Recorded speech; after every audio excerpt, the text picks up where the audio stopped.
भीष्म को याद माँ की आई तो तट पर जाते हैं। माँ से मिल मन अपना हल्का कर पाते हैं। करते बाल हट माँ युद्ध रुकवा दो। ब्रह्मा से मिल लेख मिटा दो। माँ युद्ध रुकवा दो। गंगा समझाती पुत्री ये विधि का लेख। नहीं हाथ कुछ मेरे प्रतिज्ञा मुझसे बिन पूछे लीती। अब ये बह की बात मुझसे करने मत आना। हे माता बहुत तीखी आज बोलती हो। मेरे बिन कितने दिन रह पाओगी। मैं ना आ पाया तो तुम खुद मुझसे मिलने आओगी। मेरे जीवन के अंधियारों से लगता तू भी हार गई। मेरे कष्ट देख दुखती आत्मा तेरी भी। सच बता माँ लगती चिंतित तो घबराई सी। इसलिए आज लगती थकी थकी अकुलाई सी। तत्पश्चात भीष्म दुर्योधन से मिलने आते। युद्ध रोकने की अपील कर मध्यस्थ मार्ग दिखाते। देकर दलील संधि का प्रस्ताव सुझाते। हाथ में आई पराई वस्तु पर आधिपत्य नहीं जताया करते। है सत्य ये मदिरा में था पांडवों को होश नहीं।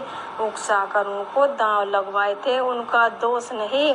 मदहोशी में कहे वचन का ना औचित्य और होता कोई मोल नहीं। छल से हासिल की वस्तु पर आधिपत्य जताना नीति युक्त नहीं। इतिहास उठाकर देख लो ये राजपाट गया किसी के साथ नहीं। अधर्म के पथ पर चलकर हुआ किसी का भला नहीं। त्याग और क्षमादान जिसने भी करना सीखा होता है यश उसका। कर्म मनुष्य का व्यर्थ न जाता। हे पितामह पांडवों का आपके हृदय में क्या पलता कुछ अधिक स्नेह नहीं। क्या अब भी हमारे प्रति खलता आपको अपना अवरोध नहीं। मत व्यर्थ प्रयास करो निर्णय मेरा बदलता नहीं। बिन मांगी सलाह का रह जाता कोई मोल नहीं। छीना था मेरे पिताश्री से पांडु काका ने उनका अधिकार जो उनका है ही नहीं। उसके लिए क्यों याचना करते बार बार। राज्य हमारा हमारे हाथ है इसमें क्या गलत है।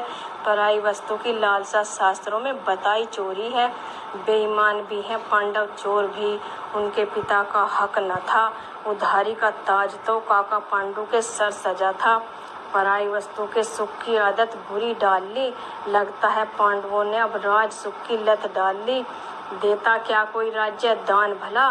पांडवों ने खूब सीख ली गुरु पितामह का सानिध्य पाने की कला। आप चाहते हैं मैं सन्यासी बन जाऊं अपना राज्य पांडवों को दान कर जाऊं। इतना भी मैं मूर्ख नहीं पांडवों के छल प्रपंच से अनभिज्ञ नहीं।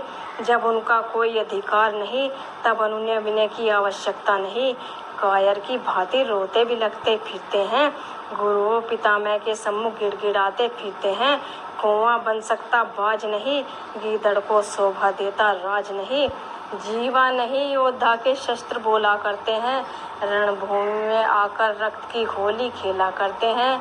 निज मुख से शोभा देती प्रशंसा नहीं। युद्ध भूमि में लोहा मनवाते हैं। राज्य के आधिपत्य के निर्णय योद्धा सदा से सम्रांगण में लिया करते हैं।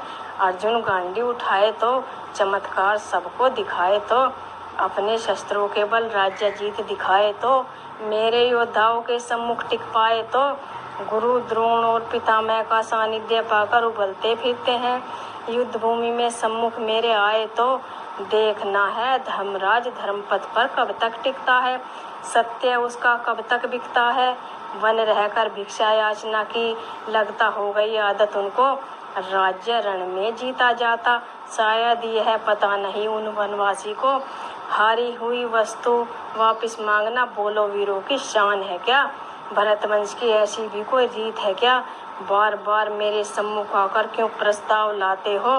हे पितामह असंभव के लिए प्रयास कर क्यों मुझको लज्जित करते हो। काहे का बुद्धि बल अपना राज्य बचा पाए ना। स्वयंवर जीतना काफी न था। नारी का मान मर्यादा बचा पाए ना। एक बार नहीं 100 बार नहीं जीता राज्य वापस न दूंगा।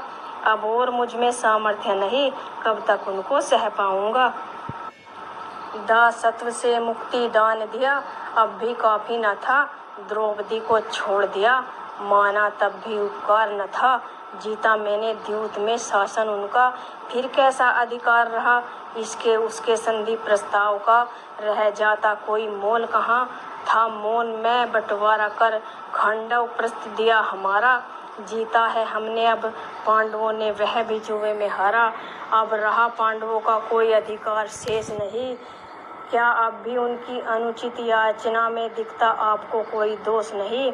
पांडव वनवासी वन वन में विचर लेंगे, मांग मूंग कुछ खा लेंगे, है धर्मयुक्त ये राज्य से निष्कासित होंगे, अन्यथा हस्तिनापुर के लिए भविष्य में लालायित होंगे। है अगर भुजाओं में बल, कहते हैं खुद को सबल, रणभूमि में आए अपना बाहुबल दिखलाएं, उन पांडवों में खुद की कोई सामर्थ्य नहीं। केशव यूं ही प्रशंसा करते फिरते हैं, बिना संबल पांडव कुछ भी नहीं। भीम की गदा की टंकार देखनी है, अब लड़ाई आर्या पार देखनी है। पांडवों को चुटकी भर दान न दूंगा, चाहे कितना अपयश सह लूंगा। थोड़े भी मुझको होते बर्दाश्त नहीं, मुंह छुपाते फिरते हैं। रणभूमि में मिलने की इच्छा है, धनुष चढ़ानी प्रत्यंचा है। अर्जुन रणभूमि में आए, वीर अगर वो सच्चा